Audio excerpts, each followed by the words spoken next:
Totally झूठ है। कभी जिना ने नहीं कहा कि कश्मीर पाकिस्तान की शहर है। हम कश्मीर इशू को जोड़ते हैं दो कौमी नज़रिए से। दो कौमी नज़रिया कश्मीर पे इम्प्लीमेंट नहीं होता। कश्मीर इशू एक प्रोजेक्ट है और प्रोजेक्ट पे जो काम करते हैं लोग वो चाहते हैं कि 10 साल का प्रोजेक्ट 20 साल पे जाए।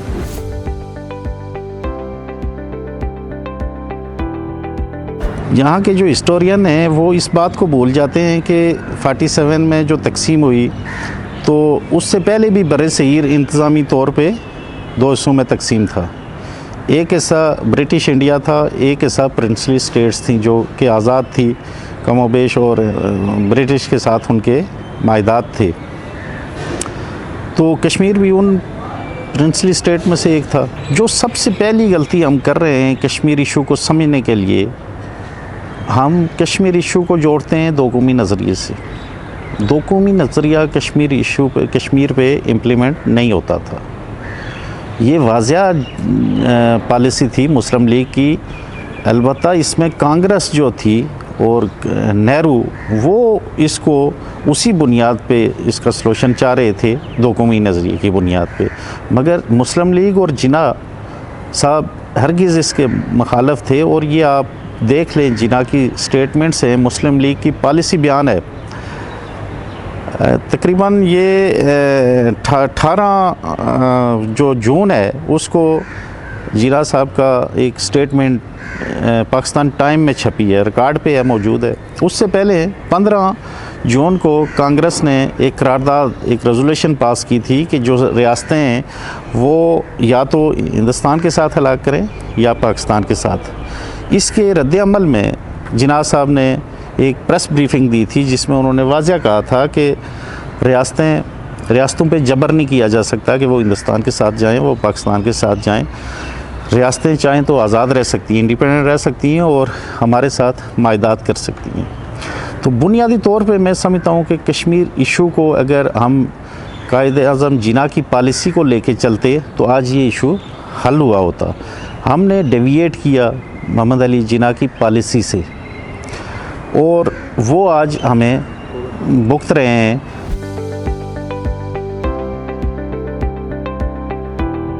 बहत्तर साल में आप लोगों को शहर का वो राग भी अलापते रहे, जो कि मैं समझता हूँ कि मैं एज ए तालिब इल्म मैं समझता हूँ कि ये टोटली झूठ है। कभी जिना ने नहीं कहा कि कश्मीर पाकिस्तान की शहर है। मुझे देखें ना, जिना पेपर छपे हुए हैं, 13 जिल्दें हैं। मुझे वो बताएं। मैंने तो आपके उस्ताद मोहतरम जो एहसन अख्तर नाज साहब थे उनको भी चैलेंज किया था कि मुझे ये चीज़ आप साबित करके दें, तो मैं जो आप कहेंगे मैं वही मानने के लिए तैयार हूँ। मैं जो कि उस्ताद हूँ तो मुझे ऐसे बग़ैर किसी तहकीक के, बग़ैर किसी उसके बात करनी नहीं चाहिए। तो मैं जो भी बात करता हूँ आपसे तो वो एक दावे से करता हूँ। मैंने नवाबज़ादा नसरुल्लाह साहब से लेके पाकिस्तान की आला क़यादत के इंटरव्यू किए हैं और मैंने उनसे पूछा कि ये कायदे-आज़म ने कब कहा, किस जगह कहा, मगर कोई जवाब नहीं दे सका। कायदे-आज़म के फरमादात सारे छप चुके हैं, आपको पता है। तो उसमें कहीं किसी सफ़े से मुझे निकाल के ये बता दे।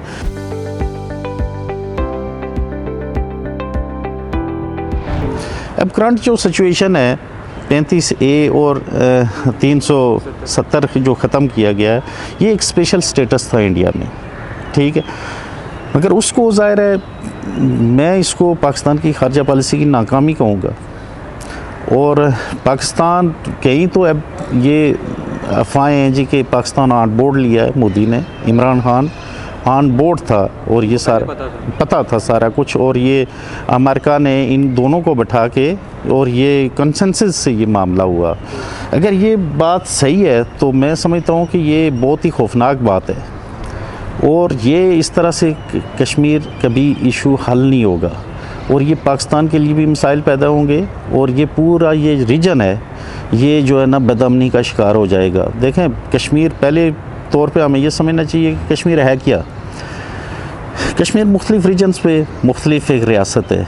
84,471 मुरबा मील है जिसमें गिलगित बल्तिस्तान, आज़ाद कश्मीर, जम्मू, लद्दाख और वैली के एरियाज़ आते हैं।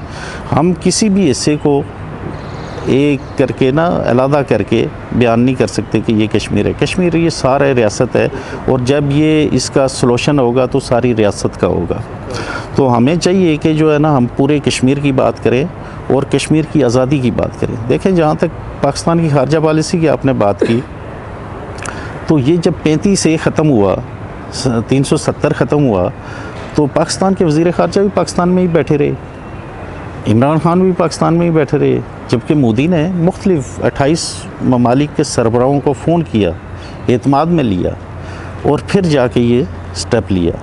तो मैं ये समझता हूँ कि ये जो इस तरह की बातें हो रही हैं, ये अहमद मीर ने भी परसों इस्लामाबाद में ये कहा जी कि 5 दिन पहले ये सारा कुछ कंसेंसस से हुआ, तो इससे ये चीज़ साबित हो रही है कि कंसेंसस ही था। मैं समझता हूँ कि ज़ाहिर है जिनके कंट्रोल में आप समझते हैं कि पाकिस्तान में हुकूमत किसकी है, तो डेफिनेटली उन्होंने ही किया होगा कंसेंसस।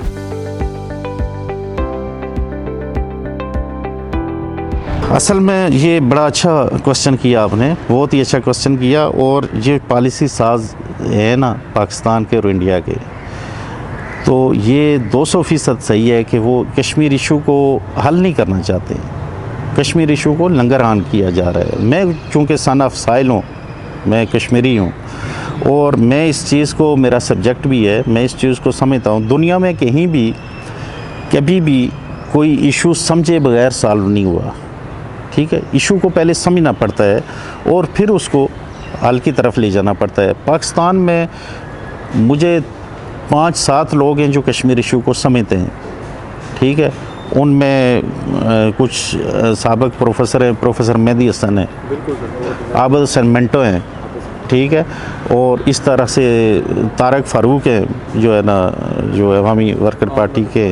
तो इस तरह के चंद लोग हैं, आसमा जंगीर थी, कि जो कश्मीर इशू को समझते हैं ऑन ग्राउंड कि कश्मीर इशू है क्या। जब आप एक चीज़ को समझते नहीं, मैं तो समझता हूँ कि कश्मीर इशू तो एक प्रोजेक्ट बन गया। कश्मीर इशू एक प्रोजेक्ट है और प्रोजेक्ट पे जो काम करते हैं लोग, वो चाहते हैं कि 10 साल का प्रोजेक्ट 20 साल पे जाए, और ये कश्मीर इशू के साथ भी यही हो रहा है। अब प्रोजेक्ट पे जो तनख्वाहें मिलती हैं, जो वर्कर काम करते हैं, तो वो फिर अपनी नौकरी के ख़तरे को महसूस करते हुए उसको लंगरहान करते हैं। तो कश्मीर इशू के साथ भी यही हो रहा है, चाहे वहाँ इंडिया की तरफ से हो या, देखें इंडिया तो दुश्मन है, हमें उससे तो गिला है ही नहीं, हमें तो शिकवा है ही नहीं इंडिया से। देखें, हम अगर ये कहें ना, ये जो हमारी पढ़े लिखे लोग भी ये कहते हैं जी कि ये मजम्मत, ये क्या चीज़ होती है। आप देखें, आप कभी कहते हैं कि ये साजिश हो गई, वो हो गया, आप मनसूबाबंदी आप क्यों नहीं करते? आपके थिंक टैंक क्यों नहीं बैठते? आप कश्मीर इशू लोगों को क्यों नहीं समझाते कि कश्मीर इशू क्या है? पाकिस्तान का कश्मीर इशू ये है जी कि इंडिया से लेके हमें दें।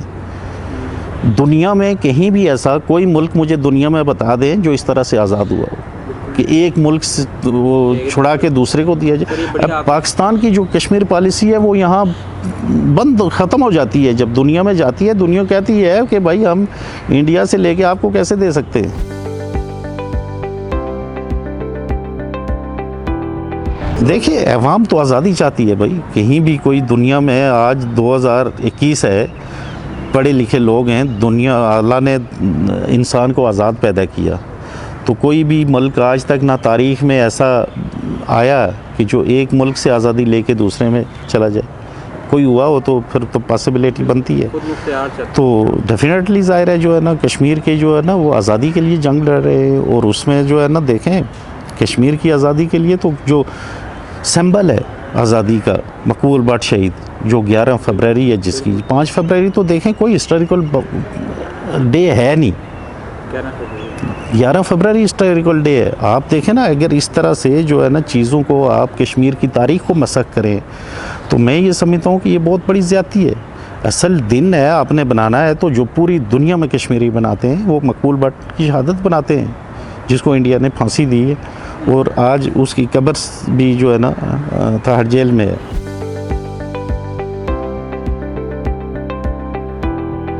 '88 में जो मूवमेंट चली, और 88 में जो वहाँ से, वो इंडिजिनस मूवमेंट थी, ठीक है। इंडिजिनस मूवमेंट को आपने बदला है 90 में, ठीक है, जब यहाँ से लश्कर तैयबा, हिज़्बुल मुजाहिदीन, कुछ 37 तंजीमें बन गई, ठीक है। उसका डेफिनेटली जो है ना इंडिया ने फ़ायदा उठाया, और इंडिया ने कहा जी कि ये क्रॉस बॉर्डर टेररिज्म है, ठीक है। पाकिस्तान मुदाखलत कर रहा है। तो ये मैं समझता हूँ कि ये बहुत बड़ी गलती थी जी, कि जो है ना इंडिया को एक मौका दिया गया, दुनिया को पाकिस्तान कश्मीर की जो एक आज़ादी की इंडिजिनस मोमेंट थी वो जो है ना उन्होंने उसको टेररिज्म में बदल दिया। और दुनिया जो है ना, चूँकि 9/11 के बाद उसको मौका मिला तो उसने सारी वो फ्रीडम मोमेंट को टेररिज्म में लोगों को कन्वेंस कर लिया। 31 की बात की और 370 की बात की, इसके ज़िम्मेदार हैं मसूद अज़हर और ये हाफ़िज़ सईद, कभी मेजर मस्तगुल। हम पीटते रहे यार कि जो है ना कश्मीरियों को ये इस तरह के आका नहीं चाहिए, ठीक है, कि जो कश्मीरी इंडिया की 7 लाख फ़ौज को ललकारा है, उन्होंने तहरीक चला सकते हैं, जो उसको हम क्यों जो है ना वहाँ जाके आप मदद करें, आप जो है ना उनकी मदद करें, माली मदद करें और करें, ताकि जो है ना, मगर यहाँ कश्मीर इशू एक तजारत बन गया, लोगों ने दुकानें खोल दी।